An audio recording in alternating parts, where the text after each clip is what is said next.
جی پہلی بات تو یہ ہے کہ مذاکرات ختم نہیں ہوئے اور جاری ہیں، لیکن ہمیں یہ لگتا ہے کہ عوام تک صحیح صورتحال بتائی جائے.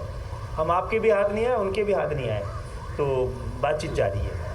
عارف بھائی یہ بتائیے کہ یہ تمام اختیارات جو ہے ایم کیو ایم نے اپنے دور میں جو ہے پیپلز پارٹی کی حکومت کو دیے، ایس پی سی اے، سالڈ ویسٹ میں، تو شہر کا نظام جب آپ کے پاس نہیں، آپ ہمیشہ حکومت کا حصہ رہے، آج بھی حکومت کا حصہ ہے اور جماعت اسلامی کے پاس آپ کو آنے میں مجبور ہونا پڑا. تو جی ہم کئی بار آ چکے ہیں. آپ جب پلاننگ کرتے ہیں شہر کے بارے میں، کیونکہ پورا معاشی ہب ہے، تو اس وقت جماعت اسلامی اور یہ چھوٹی جماعتیں ان کو ساتھ کیوں نہیں لے کر پلاننگ کرتے ہیں؟ اور اس وقت جو ایڈمنسٹریٹر آپ کا ہے بالکل بے اختیار ایڈمنسٹریٹر ہے. 1 گھنٹے میں نیپا چورنگی سے یہاں تک پہنچا ہوں، 1 گھنٹہ لگا. شہر کا برا حال ہے، کوئی دیکھنے والا نہیں ہے. گورنر آپ کا ہے، آپ حکومت کا حصہ ہے، آپ کچھ دے نہیں پا رہے ہیں، اسی لیے ووٹر نکل نہیں رہا گھر سے. صحیح بات. ایک بات تو یہ ہے کہ جہاں تک آپ نے جن ادوار کا بتایا ہے کہ ایم کیو ایم سے لیے گئے تھے، ان کچھ ادوار میں بیچ میں ایم کیو ایم نہیں تھی، شاید یہی غلطی تھی، اور اس کے بعد گورنر صاحب بھی جب نہیں رہے تو کوئی اور آ کے کسی نے سائن کر دیا، اور ہمارے اس پورے لیکن ہم اس حوالے سے شروع سے ہی عدالتوں میں گئے ہیں. آج مردم شماری تو 70 سے کراچی کی اس پہ ڈنڈی ماری جا رہی ہے، اب کی ڈنڈا مارا گیا ہے. تو ہم تو پہلی سیاسی جماعت ہیں جو مردم شماری میں عدالتوں میں گئے تھے، اور پہلی دفعہ ہوا ہے کہ ہماری اس بات کو تسلیم کرتے ہوئے عدالتیں خاموش ہیں ابھی تک، ان کے پاس سارے ثبوت ہیں. ہم تو مردم شماری شروع ہونے سے پہلے ہی چلے گئے تھے، لیکن ہم نے اپنی سیاسی اس کے ذریعے یہ پہلی دفعہ ممکن کیا ہے کہ کراچی اور حیدرآباد سے ان کے شہری علاقوں میں جو مردم شماری میں دھاندلی ہوئی تھی، اس کی وجہ سے پورے پاکستان میں وقت سے پہلے مردم شماری ہو رہی ہے.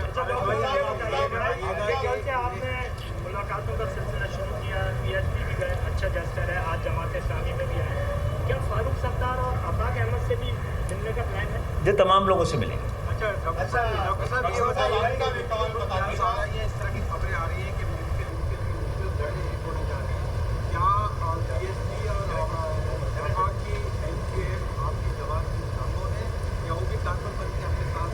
پہلی بات تو یہ ہے کہ یہ قیاس آ رہا ہی نہیں. ایم کیو ایم تو 5 سال سے بڑے کھل کے کہہ رہی ہے کہ ہمارے دروازے کھلے میں، تمام لوگ جو چلے گئے ہیں وہ بھی ہے، جو نہیں گئے ہیں اور جن کو آنا ہے بعد میں.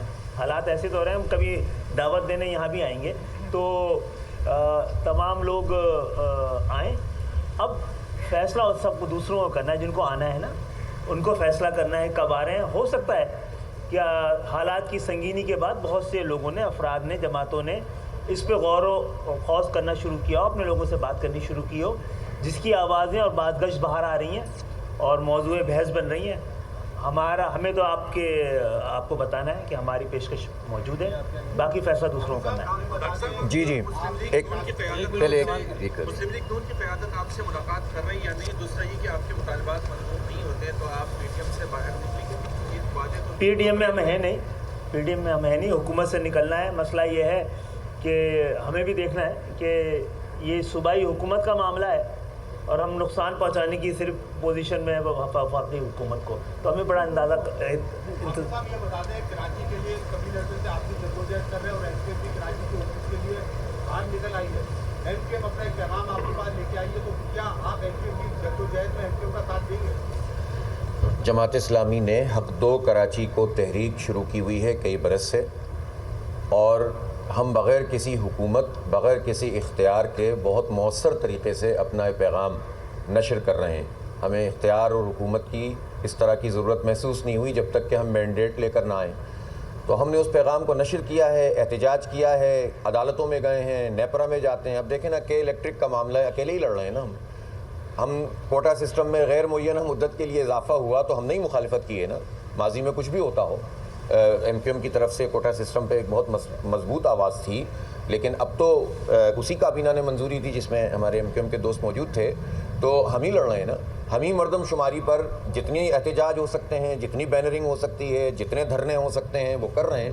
تو ہم یہ سمجھتے ہیں کہ ہمارا عوام کے ساتھ ایک بہت اچھا رشتہ موجود ہے، اور ہم اس سلسلے میں کل سی ایم ہاؤس پہ دھرنا بھی دے رہے ہیں. یہ بھی ہمارا آئینی جمہوری حق ہے، پرامن طریقے سے ہم دھرنا دیں.